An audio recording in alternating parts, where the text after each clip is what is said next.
नमस्कार, पिंकल मेहरा दोगला जर्नलिज्म। इस समय हम शिवसेना बाला साहब उद्धव ठाकरे के जो मनीषानी उनके कार्यालय में मौजूद है। हाल ही के दिनों में एक खबर आई थी निकल के कि श्री अमरनाथ श्राइन बोर्ड का जो सिदड़े में निर्माण कार्य करना है, लेकिन उसको लेकर मनीषानी जी कुछ नाराज़गी व्यक्त कर रहे हैं। आइए इनसे जानते हैं क्या नाराज़गी।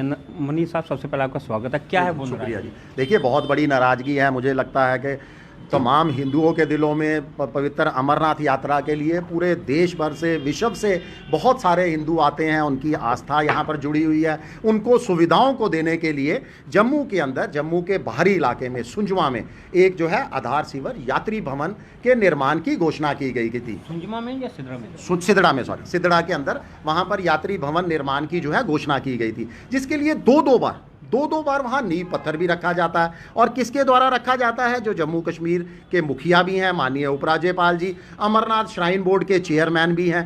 पहली बार नवंबर 2021 के अंदर, जिसका विजुअल और ये पिक्चर्स में भी दिखाया गया 2021 के अंदर। यानी अगर हम 21 से काउंट करना शुरू करें तो आज 2024 हो चुका है, लगभग 27 महीने हो चुके हैं।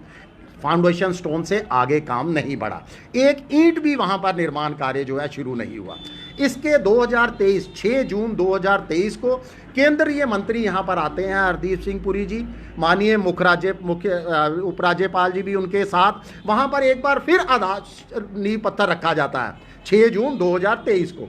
फिर वहां पर प्रॉपर पूरे विधि विधान के साथ पूजा अर्चना की जाती है। हम भी उस पूजा के अंदर शामिल हुए थे, हम भी वहाँ पर उपस्थित थे।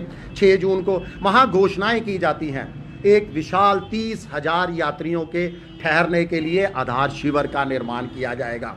40 से 45 कमरे होंगे, जिसमें कई बड़े बड़े हॉल होंगे, आपदा प्रबंधक केंद्र होगा, उसमें मेडिकल सुविधाएं होंगी, रेस्टोरेंट होगा। यानी तमाम सुविधाओं से लैस एक भव्य यात्री भवन के निर्माण की घोषणा की गई थी। हमारा दिल बहुत गदगद हुआ था, बहुत खुशी थी हमारे चेहरों के ऊपर कि कम से कम अब यात्रियों को जो है वो तमाम सुविधाएं दी जाएंगी जिसके वो जो है मिलनी चाहिए थी उनको।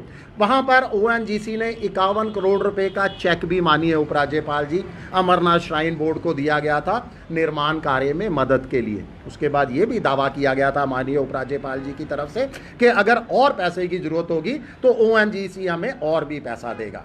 मगर दुर्भाग्यपूर्ण, हम पिछले कुछ दिनों से लगातार इस स्थल का दौरा कर रहे हैं हमारे शिव सैनिक। वहाँ से हम पिक्चर्स लेकर आए हैं, जो आपके कैमरा मैन को बोलूँगा कि ये ज़रूर दिखाएं कि वहाँ पर जगह जगह गंदगी के ढेर लगे हैं। और ऐसी गंदगी में ऐसी ऐसी चीज़ें हैं, शराब की बोतलें हैं, इस तरह की चीज़ें हैं जिसको बताने में भी हमें जो है शर्म आ रही है और हमारी धार्मिक भावनाएँ भी जो है वो आहत हो रही हैं। कोई वहाँ पर केयर टेकर नहीं है, कोई वहाँ पर बाउंड्री वॉल का निर्माण नहीं किया गया, जिससे जो है कम से कम उस वहाँ पर पूजा की गई थी, वो पूजा स्थल था आपका। वहाँ पर एक भव्य विशाल या आधार शिविर बनने जा रहा है जिसमें पूजा अर्चना होगी, भजन कीर्तन होंगे, और उस स्थल की आप इस तरह से दुर्दशा कर रहे हो, जिससे हमारी धार्मिक भावनाएं जो है बहुत ज़्यादा आहत हुई हैं। क्या आपको अंदाजा है किस तरीके में ये जो बनना था आधार शिविर, इसकी ये कुल लागत कितनी थी और ये किस विभाग ने करना था? आपने कोई प्रयास किया जानने का? देखिए, बिल्कुल हमने श्राइन बोर्ड से इसकी जानकारी लेने की कोशिश की गई कि श्राइन बोर्ड से पूछा गया कि कई अधिकारियों से कि ये भवन का निर्माण क्यों अंदर में लटका है। उन्होंने कहा जी अभी जी सिर्फ टेंडर का काम ही हुआ है, उसके आगे नहीं हम बढ़े। ये दिखाती है प्रशासन की, श्राइन बोर्ड की खास करके। देखिए, अमरनाथ श्राइन बोर्ड का काम है ये, और अमरनाथ श्राइन बोर्ड के चेयरमैन मुखिया कौन है? जो जम्मू कश्मीर के मुखिया हैं, माननीय उपराज्यपाल जी। उनकी जो है उदासीनता दिखाती है इस तरफ। बल्कि वो तो मैं तो बल्कि उनके ऊपर विश्वास करता हूँ कि वो बहुत सनातनी आदमी हैं। वो हर पूजा, धर्म पूजा कार्यों के अंदर शामिल होते हैं, और केंद्र के अंदर भी इस समय हिंदूवादी सरकार है। हमारा दिल तो गदगद हो गया था कि 3 सालों में आपने भव्य प्रभु श्री राम का अयोध्या में मंदिर निर्माण करके दिखा दिया। आपने प्राण प्रतिष्ठा समारोह का आयोजन कर दिया। लाखों की भगत में वहां पर जो है भगत वहां पर पहुंच रहे हैं। तो जम्मू कश्मीर में अमरनाथ यात्री भवन को लेकर जो है आधार शिविर को लेकर इतनी उदासीनता क्यों? इसके लिए हमने आवाज़ बुलंद की है, और मैं पूरी उम्मीद के जताता हूं कि जल्द से जल्द माननीय उपराज्यपाल जी इसका निर्माण कार्य के निर्देश जारी करेंगे, और 24 में ना से कम 25 के अंदर हम उम्मीद करते हैं कि यहाँ पर एक भव्य आधार शिविर, आपदा प्रबंधन केंद्र तैयार होगा और यात्रियों को जो है वो प्रॉपर सुविधाएं मिलेंगी। ये थे मनीषानी जी, जिनका साफ तौर पे कहना था 24 नहीं तो कम से कम 25 में ये आधार शिविर शुरू किया जाए। हालांकि हमें भी लगता है ये इनकी मांग जो है जायज़ मांग है, लेकिन अगर प्रशासन से हम यही गुहार लगाएंगे अगर तो उनकी ये मांग जायज़ है तो इस पर ध्यान दिया जाए।